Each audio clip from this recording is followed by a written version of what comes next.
Galena, Illinois, October 1881. The wind sweeping through the lead hills already carried the scent of iron and the promise of a brutal winter. Along the curve of a muddy track, a cluster of abandoned lime kilns stood like forgotten fortifications against the low gray sky. Most settlers saw them as useless relics of a played-out boom, hollow stone bottles good for nothing but sheltering stray livestock. But one man saw something else. Anton Perk was inside the largest of the kilns, a 22-foot conical structure of rough-laid limestone, his hammer and chisel ringing with a patient, rhythmic clarity. He wasn't tearing it down. He was cleaning it out, preparing it for habitation. From the road above, two riders reined in their horses. One was Jedediah Smith, a farmer whose opinion was as solid and unyielding as the frozen ground of his fields. The other was Mercer Halloway, the county tax assessor, a man who measured the world in board feet and taxable improvements. "Still at it, is he?" Smith grunted, shaking his head. "The man's a fool, trying to raise a family in a rock pile. It'll be a tomb by January." Halloway watched, his face a mask of official skepticism. He had dealt with stubborn men before, but this was different. This wasn't stubbornness. It was a quiet, methodical madness. He had already warned Perk that the structure was an industrial ruin, not a homestead. He could see the man's wife, Katerina, nearby, gathering fallen branches, her face betraying a mixture of hope and deep-seated worry. The whole endeavor was foolish, an invitation to disaster. "It's a defiance of common sense," Halloway said, more to himself than to Smith. "He's building a grave and calling it a home." What did this Slovenian stove builder, this quiet immigrant with calloused hands and a strange accent, understand about the physics of delayed thermal mass that the most experienced carpenters and assessors in the lead hills had missed? The answer to that question would not only save his family, but would rewrite the rules of survival in this unforgiving landscape. If you stick with us, I promise you will learn the fundamental principle of the thermal battery, a concept that modern architects celebrate, but which this frontier innovator understood in his bones. Before we uncover that secret, take a moment to subscribe to our channel and ring the bell. We explore the lost wisdom of the past, and your support makes it possible. Let us know in the comments, what's the most unconventional home you've ever seen? Anton Perk was not a carpenter. He had never framed a wall, pitched a roof, or laid a clapboard in his life. He was not a farmer, accustomed to the cycles of soil and season. In his homeland, in the hilly region of Carniola in Slovenia, he had been a pechar, a builder of the great masonry stoves, the pech, that formed the warm, beating heart of every home. His hands knew the language of fire brick and clay mortar, the precise curve of a flue, the heft of a glazed ceramic tile. His mind worked in terms of heat, not shelter. He didn't think about keeping the cold out. He thought about inviting the heat in and persuading it to stay.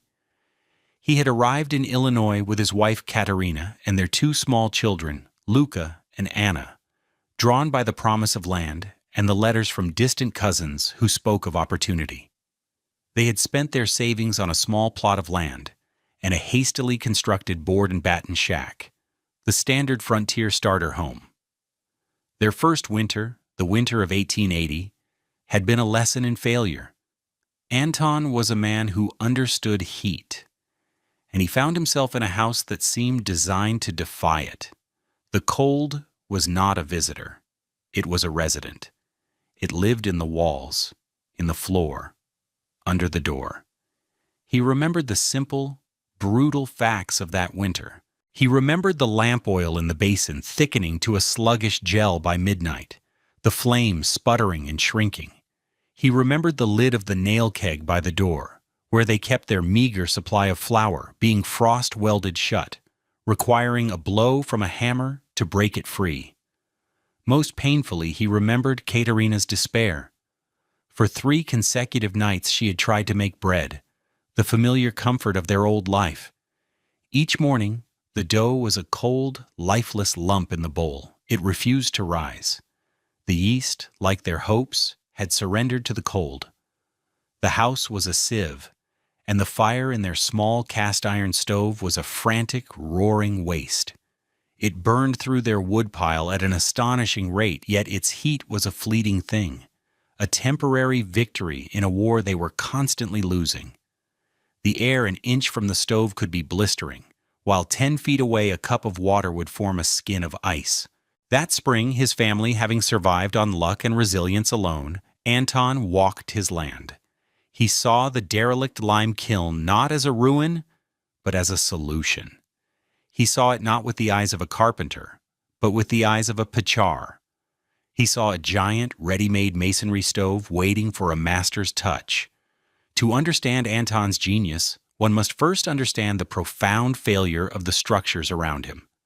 The conventional log cabins and frame houses of the Illinois frontier were built on a principle of insulation, but the materials and methods were entirely inadequate.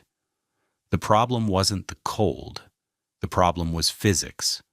A standard frontier cabin relied on the insulating properties of wood. A wall of hewn logs, 6 to 8 inches thick, or a frame wall made of 1-inch pine boards, was the only barrier against the outside. Wood is a decent insulator. It resists the transfer of heat, but it possesses almost no thermal mass. Thermal mass is a material's ability to absorb, store, and then slowly release heat energy. Wood has very little.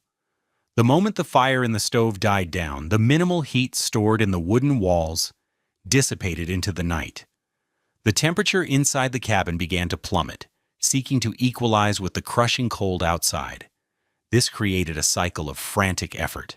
A family's entire day could be consumed by the battle for warmth.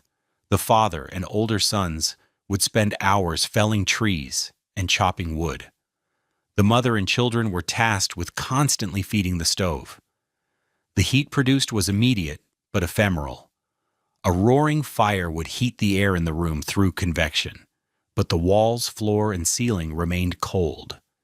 This led to a miserable living condition: hot, stuffy air near the ceiling, frigid drafts along the floor. Occupants felt simultaneously scorched on one side and frozen on the other. Mercer Halloway, in his capacity as assessor, had seen the grim results dozens of times. He'd seen the telltale signs of a failing house, the thick layer of frost coating the nail heads inside the walls, where the cold conducted straight through the iron. He'd seen the desperate measures families took, stuffing the gaps between logs with rags, mud, even precious newspaper, fighting a losing war against infiltration. The wind didn't just blow against these houses, it blew through them. A flickering candle flame was the frontiersman's best draft detector. In most cabins, it danced and guttered no matter where you placed it. This constant exchange of air meant they weren't just heating a room, they were attempting to heat the entire state of Illinois. The cost was measured not just in cords of wood, but in health. The damp, drafty cold settled in the lungs, bringing relentless coughs. Children suffered from chilblains, their fingers and toes swollen and painfully itchy. The frontier wasn't just a test of spirit, it was a brutal test of thermodynamics, and most settlers were failing. Anton Perk began his work in the late summer, giving himself until the first hard frost. His project became a source of local amusement and morbid curiosity. The first step was purely manual labor. The kiln was choked with years of debris, fallen leaves, animal nests, and the rubbish of transient wanderers. For 2 weeks, he and Katerina hauled it all out, bucket by bucket, until they stood on the hard-packed clay floor, looking up at the rough, corbelled stone walls that spiraled 22 feet to a circular opening at the sky. He spent days just studying the stone. It was a chaotic mix of local limestone, a rubble wall 4 feet thick at the base and tapering only slightly towards the top. It was ugly, uneven, and possessed no fine masonry. But Anton saw its beauty. He ran his hand over the cool, rough surfaces. He was feeling for its substance, its weight, its density. He estimated the structure contained over 100 tons of solid stone. To a carpenter, it was a liability. To a stove builder, it was a magnificent thermal battery. His most crucial modification was at the base of the kiln, at the arched opening known as the eye, where the lime burners of old had stoked the fire. He did not simply place a stove there. Instead, he used fire brick he had carefully sourced and fieldstone he gathered himself to construct a large, deep hearth inside the arch. But this was no ordinary fireplace. With masterful knowledge of flues, he channeled the exhaust. Instead of venting straight up and out, he designed a serpentine channel of stone and clay that forced the hot smoke and gases to snake their way through the inner layer of the massive limestone wall for nearly 15 feet before exiting through a small, newly created chimney high on the kiln's flank. He was, in effect, turning the very wall of his home into a heat exchanger. The tons of limestone would be forced to absorb the immense waste heat that in a normal chimney would simply vanish into the sky. While Anton worked on the heart of his stone home, Katerina and the children undertook the next vital step. They mixed tons of lime putty, sand, and horsehair into a thick, fibrous plaster. They began troweling it onto the interior walls, forcing it into every crevice. This was not for aesthetics. The hairline plaster performed two critical functions. First, it created an airtight seal, eliminating every draft and point of infiltration. Second, it provided a clean, smooth, light-colored surface that would reflect the warmth and light back into the living space, transforming the dark, cave-like interior into a room. Mercer Halloway made his official visit in late October. He rode up, dismounted, and produced a clipboard.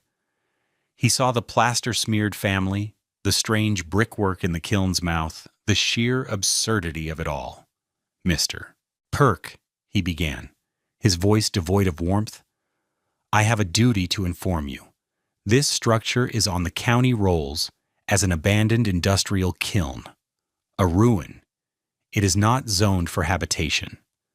He paused, letting the weight of his words settle. "If you persist in treating it as a dwelling, I will be forced to assess it as such, but I will not assess it as a homestead. I will assess it as a derelict commercial property, which carries double the tax burden. Furthermore, the county board will likely issue an order forbidding occupancy on grounds of safety. It is an unsuitable structure." Jedediah Smith, who had accompanied him, chimed in, "He's telling you for your own good, Perk. That thing will sweat and freeze. It'll be colder than a well-digger's boot. You'll kill your family." Anton wiped his hands on a rag, his movements slow and deliberate. He looked from Halloway's stern face to the massive wall his wife was plastering. He patted the stone beside him, a gesture of deep familiarity. "It is good stone," he said quietly. He then turned and went back to his work, leaving the two men standing in stunned silence. The conversation was over. The secret Anton Perk knew, the principle that Halloway and Smith could not grasp, was the profound difference between insulation and thermal mass.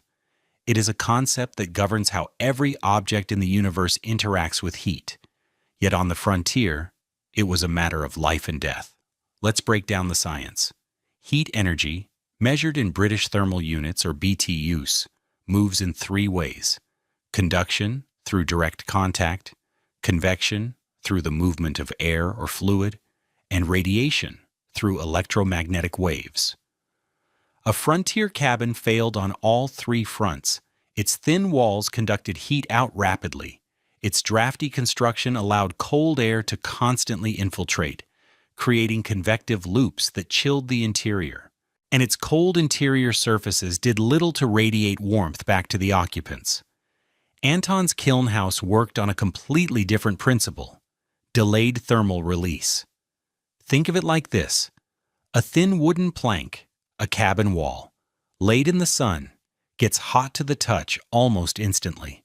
But the moment a cloud covers the sun, the plank is cool again. It can't hold the heat. Now imagine a massive granite boulder. It takes hours in the hot sun to feel warm. It absorbs the energy slowly, deeply, but long after the sun has set, that boulder will continue to radiate a gentle warmth into the cool night air. The boulder is a thermal mass. The kiln wall was Anton's boulder. A 4-foot-thick wall of limestone has an enormous capacity to store heat. When Anton lit a fire in his specially designed hearth, he was doing more than just heating the air. The hot gases, forced through the flue channels inside the wall, were slowly charging the stone with BTUs. For the first hour, the inside surface of the wall would still feel cool. For the second and third hours, it would become lukewarm. It took 3 to 4 hours of a steady fire to fully saturate the inner 18 inches of the stone. This is the delayed part of the equation. Anton would burn a relatively small but hot fire for a few hours in the evening, using far less wood than his neighbors. He was essentially pouring heat into a 100-ton stone battery. By the time the family went to sleep and the fire burned down to coals, the real magic began. The stored heat in the limestone mass started its slow, inexorable journey back out. The entire inner surface of the kiln, all 22 feet of its curved height, became a single, massive, gentle radiator. The temperature inside did not spike and plummet like in a wooden cabin. It remained remarkably stable. While the outside temperature might swing 50 degrees from day to night, the inside of the kiln might only vary by 5 or 10 degrees. The stone acted as a colossal thermal flywheel, smoothing out the brutal extremes of the Illinois winter. The key, which Anton knew from building masonry stoves, was that the heat took more than 14 hours to travel all the way through the 4-foot wall. By the time the heat from last night's fire was reaching the outside of the kiln, he was already lighting the next evening's fire, recharging the system. It was a cycle of thermal breathing, a slow, deep rhythm of absorbing and releasing warmth that was perfectly attuned to human survival. That December, the winter arrived not as a gradual decline, but as a sudden, violent assault. It began with rain. A cold, persistent rain that fell for 5 straight days, but the ground and air were below freezing, and every drop froze where it landed. The landscape of the Lead Hills was transformed into a treacherous world of glass. Tree branches, heavy with accumulated ice, began to snap with reports like rifle shots. The weight on the roofs of the cabins was immense. Then, the rain stopped, the clouds vanished, and the temperature plunged. For 3 consecutive nights, it dropped to 22 degrees below zero. The extreme cold, combined with the heavy load of ice, began to break the houses of Anton's neighbors. The ridgepoles of their cabins, the main structural beams holding up their roofs, contracted violently in the cold. All across the valley, families were jolted awake by a terrifying sound, a great, cracking groan as their homes began to fail under the strain. Inside Jedediah Smith's cabin, the scene was one of grim endurance. His family was huddled around their stove, wrapped in every blanket they owned. The ice on the inside of the walls was a 1/4 inch thick. Every breath hung in the air as a visible cloud. They burned wood with a desperate intensity, but the cold was relentless, seeping in from every direction. The sound of his own roof groaning filled him with a primal fear. Inside the kiln there was only stillness. The shrieking of the wind outside was reduced to a distant, muffled hum, the sound of a storm happening in another country. The 4-foot stone walls were impervious to the noise and the fury. There were no drafts. A single candle on their small wooden table burned with a steady, unwavering flame. The air was not hot, not stuffy, but uniformly, pleasantly warm. The massive inner wall radiated a gentle, constant heat that felt like a mild spring sun. Luca and Anna were not bundled in coats. They played on a sheepskin rug on the plastered floor, their movements free and easy. Katerina worked at the table, humming a song from her homeland. The air was so stable and warm that she could roll out the paper-thin dough for patika, the delicate nut roll pastry that had been impossible to make in their old shack. She had a small block of butter for the filling sitting on the table. It was perfectly soft, perfectly spreadable. The scene was one of profound, impossible domesticity. Outside, the world was breaking. Inside Anton Perk's stone house, a family was simply living, their peace secured by the quiet wisdom of the stone that surrounded them. Mercer Halloway was a man of duty. The news of cracking ridgepoles and families cut off by the ice storm had reached him, and he felt compelled to check on the outlying homesteads. He was making his rounds in a small buggy, the horse struggling for purchase on the glazed roads, when disaster struck. On the steep, icy grade directly above the Perk's kiln, his left axle, made brittle by the extreme cold, snapped. The sharp crack echoed in the frozen air, and the buggy lurched violently, throwing him into a snowdrift. He was alive, but stranded. His horse was lame, the buggy useless. The cold was a physical thing, a crushing weight that stole the breath and burned the skin. He knew he was in serious trouble. Hypothermia could set in within minutes. Looking down the slope, he saw it. A faint, almost imperceptible plume of smoke rising from the side of the strange stone structure. He had no choice. He would have to swallow his pride and seek help from the fool in the kiln. Getting down the hill was an ordeal. Every surface was coated in a treacherous, uneven layer of ice. He slid and stumbled, his hands and knees raw. Halfway down, he had to brace himself against the southern wall of the kiln to keep from falling. He put a gloved hand against the limestone, expecting the brutal, sucking cold of any other stone in this God-forsaken freeze. Instead, he felt nothing. Not warmth, but the complete absence of the biting cold he expected. It was deeply unsettling. He pulled off his glove, his fingers already stiffening. He placed his bare palm flat against the rough stones. They were not warm, not hot. They were simply not frozen. He looked closer, his mind struggling to process what his senses were telling him. In a great, man-tall oval radiating out from where the hearth must be inside, the thick glaze of ice that coated every other surface was gone. The stone was dark, damp, and from its surface a faint, impossible steam rose into the minus 22 degrees Fahrenheit air. The kiln was leaking heat, but it was leaking it so slowly, so gently, that it was melting ice on its exterior hours after the fire had been banked. It was breathing warmth. Stunned, Halloway stumbled the remaining few feet to the simple wooden door and knocked. It was opened by Anton Perk. The transition was breathtaking. Halloway stepped from a world of screaming wind and lethal cold into a pocket of absolute calm. The air was still, quiet, and suffused with a gentle, radiant warmth. He saw the two children playing on the floor, their cheeks rosy.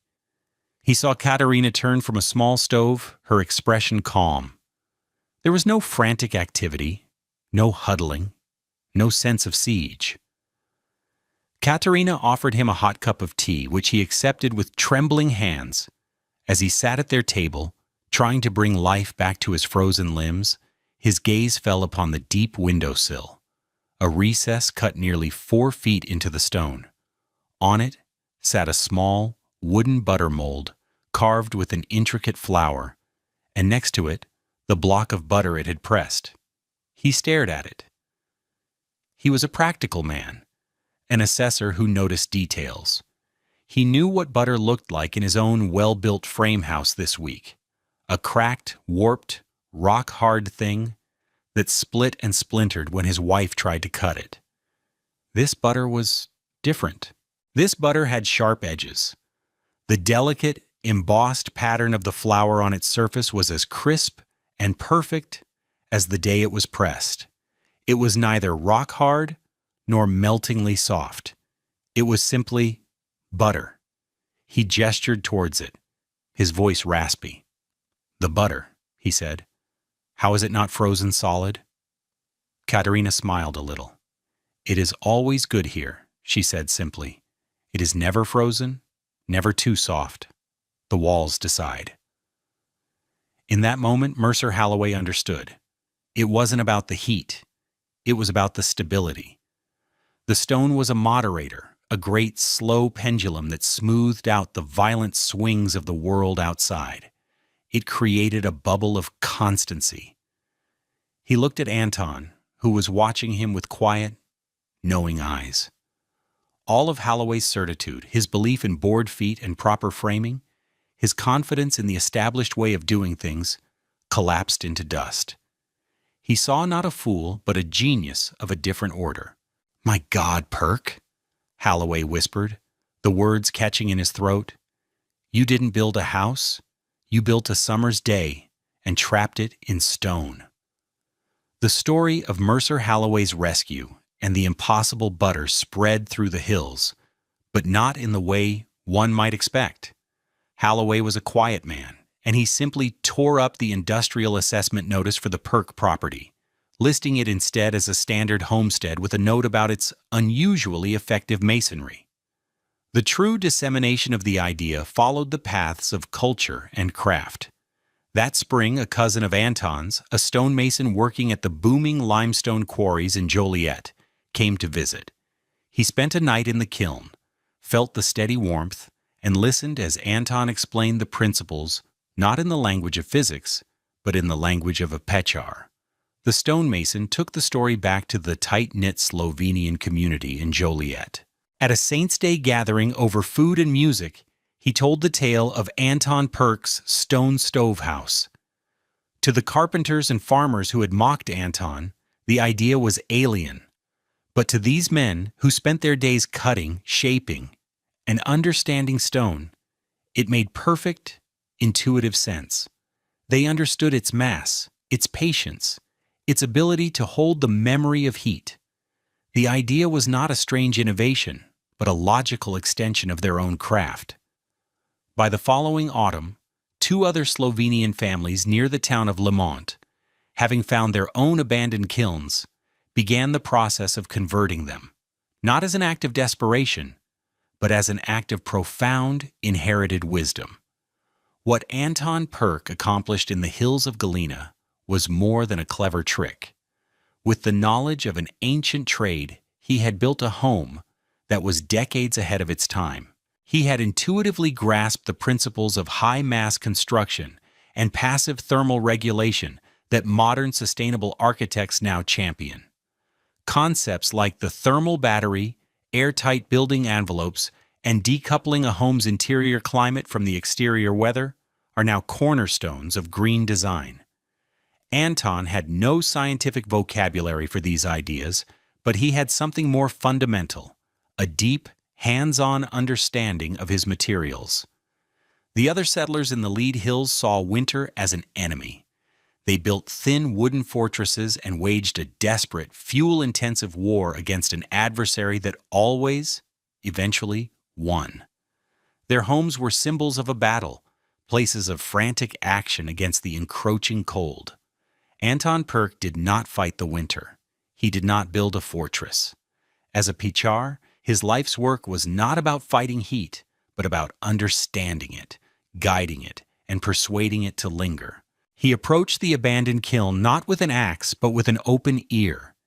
He listened to the 4-foot-thick limestone walls, and they told him a secret far older than any tree in Illinois, that stone does not forget the fire. He didn't build walls to keep the winter out. He simply listened to walls that already knew how to hold the memory of heat. Thank you for joining us on this journey into the past. If you found this story of ingenuity and survival as fascinating as we did, please hit the like button, subscribe to our channel, and share it with someone who appreciates forgotten wisdom. We'd love to hear your thoughts in the comments. What other abandoned industrial structures like kilns or mills do you think could be ingeniously repurposed for modern living? Disclaimer.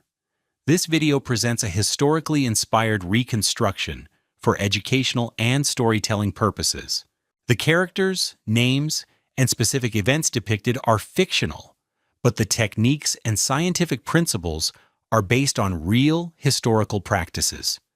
Anyone attempting to apply these or similar methods in a modern context should consult with qualified professionals and adhere to all current building codes, safety guidelines, and local regulations. This content does not constitute professional, technical, or legal advice.